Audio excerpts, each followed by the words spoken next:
महीने में ट्वीट कर दें, 3 महीने में ट्वीट कर दें, आज ही ट्वीट कर दें। अगर 30 लाख लोग ट्वीट कर देंगे, धर्मेंद्र प्रधान कुर्सी क्या छोड़ेगा और देश छोड़ के भाग जाएगा। सरकार का तो कोई नुकसान नहीं है, नुकसान पब्लिक का है। तो पहली बात धर्मेंद्र प्रधान का इस्तीफा हो, दूसरे शिक्षा मंत्री को वोट वापसी पासबुक कानून के अधीन आए, ये उसका सैंपल है। जैसे कानून लागू होता है स्पष्ट है। और उनका इतना घमंड क्यों बढ़ता जा रहा है? क्योंकि चुनाव भी ईवीएम से होता है। अगर ईवीएम में डाले जाने वाले प्रोग्राम और काला कांच की मदद से और जीत रहे होंगे चुनाव, तो जितना मर्जी हल्ला करो। देखो, हम तो कहना चाहेंगे भी जल्द से जल्द धर्मेंद्र प्रधान का इस्तीफा हो, ज्यादा से ज्यादा लोग ट्वीट करें, पोस्ट कार्ड भेजें, पोस्ट कार्ड का देना फोटो। तो जैसे कि देखो, यहाँ पे अभी तक 60 से 70 हजार लोग आके जा चुके हैं, ठीक है ना। और इसके इतने दबाव से दबा नहीं है, अभी दे दो, कोई भी दे दो, तो इतना दबाव काफी नहीं है, ठीक है ना। तो ये देखो, ये पोस्ट कार्ड है, ये पोस्ट ऑफिस में 50 पैसे का मिलता है, ठीक है। और ट्वीट तो आपके फोन से ही हो जाएगा, है ना, उसमें कुछ पैसा नहीं लगेगा, नहीं जाना पड़ेगा। अगर 30 लाख लोग ट्वीट कर देते हैं, 1 महीने में ट्वीट कर दें, 2 महीने में ट्वीट कर दें, 3 महीने में ट्वीट कर दें, आज ही ट्वीट कर दें। अगर 30 लाख लोग ट्वीट कर देंगे, धर्मेंद्र प्रधान कुर्सी क्या छोड़ेगा और देश छोड़ के भाग जाएगा। देखो, धर्मेंद्र आइडिया सही है। हाँ, मैं बता रहा हूँ, मैं 5 वर्षों से मैं एक आंदोलन चला रहा हूँ वोट वापसी पासबुक का।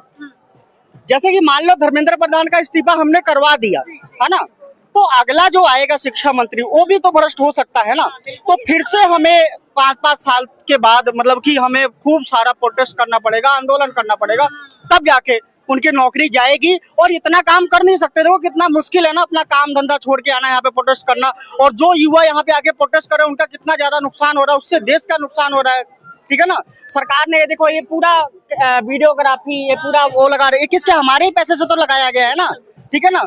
तो कहने का मतलब देखो, सरकार का तो कोई नुकसान नहीं है, नुकसान पब्लिक का है। तो पहली बात धर्मेंद्र प्रधान का इस्तीफा हो, दूसरे शिक्षा मंत्री को वोट वापसी पासबुक कानून के अधीन आए, ये उसका सैंपल है। जैसे कानून लागू होता है, सभी मतदाता को जैसे वोटर कार्ड मिला, ऐसे ये पासबुक मिलेगा, ठीक है ना। जैसे ये पासबुक मिल जाएगा, फिर मतदाता के हाथ में पुलिस, जज और नेताओं मंत्रियों की नौकरी आ जाएगी। नहीं, 5 साल तक इंतजार क्यों करना, उससे पहले भी कर सकते। देखो मैं बता रहा हूँ, 5 साल भी छोड़ दो। अगर मान लो कोई नया शिक्षा मंत्री आता है और वो 3 साल के बाद जाके भ्रष्टाचार करता है, तो 3 साल हमारा खराब हो गया ना, ठीक है ना। 3 साल तक भ्रष्टाचार किया और उसके बाद हमने उसको निकालने का प्रक्रिया में हम लगे, तो 1 साल 6 महीने उसमें जाएगा, जब तक वो पता नहीं कितने कानून छाप देगा। देखो, पूरे जैसे चाइना, अमेरिका, ब्रिटेन, फ्रांस, रसिया चाहता है कि भारत मैथ और साइंस में आगे ना बढ़े, इंजीनियरिंग में आगे ना बढ़े। तो क्या पता हो, और हर एक वर्ष 1000 करोड़ 2000 करोड़ शिक्षा मंत्री को देता हो। क्या पता शिक्षा मंत्री 200 करोड़ 300 करोड़ दे के अपनी नौकरी लिया हो। जैसे एमएलए एमपी अपना टिकट खरीदते हैं, उसी तरीके से मंत्रालय भी बिकता है, ठीक है ना। अब मेरे पास उसका सबूत नहीं है, लेकिन बिकता तो हर बार मतदाता को पता है बिकता है, ठीक है ना। अब मान लो 200 करोड़ का दे के धर्मेंद्र प्रधान की नौकरी मिली हो, तो क्यों रिजाइन करेगा? वो तो 2000 करोड़ छापेगा, 5000 करोड़ छापेगा, प्रधानमंत्री को भी देगा उसमें से हिस्सा। पूरी दुनिया चाहती है कि भारत के लोग अशिक्षित रहें। तो जिनको फायदा, जिनको अपना हथियार बेचना है, माल बेचना है, वो तो पैसा देंगे ना कि भाई तुम्हारे लोग अशिक्षित रहे, नहीं तो खुद बनाने लगेंगे, सरकार के ऊपर दबाव बनाएंगे, ठीक है ना। तो कहने का मतलब प्रधानमंत्री जितना दोषी धर्मेंद्र प्रधान है, उतना ही दोषी प्रधानमंत्री है। तो हम, और देखो कौन सा मंत्री ईमानदार है?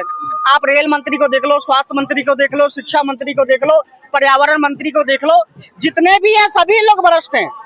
और उनका इतना घमंड क्यों बढ़ता जा रहा है? क्योंकि चुनाव भी ईवीएम से होता है। अगर ईवीएम में डाले जाने वाले प्रोग्राम और काला कांच की मदद से और जीत रहे होंगे चुनाव, तो जितना मर्जी हल्ला करो, वो दबेंगे ही नहीं। तो मतलब उनको दबाने का एक प्रेशर, जैसे कि मान लो मेरे को 10 किलो का वजन उठाना है, तो 10 किलो की मेरे पास ऊर्जा भी होनी चाहिए ना उठाने के लिए। उसी तरीके से देखो, शिक्षा मंत्री इस्तीफा तभी देगा जब 30 लाख लोग ट्वीट कर देंगे और 3 लाख लोग यहाँ से आके गुजर जाए। मैं पिछले 5 वर्षों में 2 बार, एक बार चांदनी चौक से विधानसभा का चुनाव लड़ चुका हूँ 2025 में एमएलए का, ठीक है। और मेरे जैसे 21 लोग इस दिल्ली में चुनाव लड़ चुके हैं ये कानून लागू करवाने के लिए। जब तक मतदाता को ऐसी शक्ति नहीं मिलेगी, तब तक ऐसा प्रदर्शन होता जाएगा, लेकिन हमारी समस्याएं बढ़ती जाएंगी। आप देख लो, पिछले 100 साल से देख लो, 100 साल में धरना प्रदर्शन की संख्या बढ़ा है, कम नहीं हुए हैं, बढ़ा है, क्योंकि परेशानी बढ़ रही है।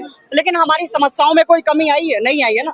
एक लास्ट सवाल है, इस जो आपने आइडिया दिया है जनता को, क्या लग रहा है जनता उसको फॉलो करेगी? देखो, फॉलो नहीं करेगी तो ऐसे मरेगी तरफ तरफ के। मेरा काम है नागरिक कर्तव्य निभाते हुए जानकारी देना, उसको मरो भाई, मर रही है जनता तरफ तरफ के, ऐसे मरेंगे कीड़े मकोड़ों की तरफ।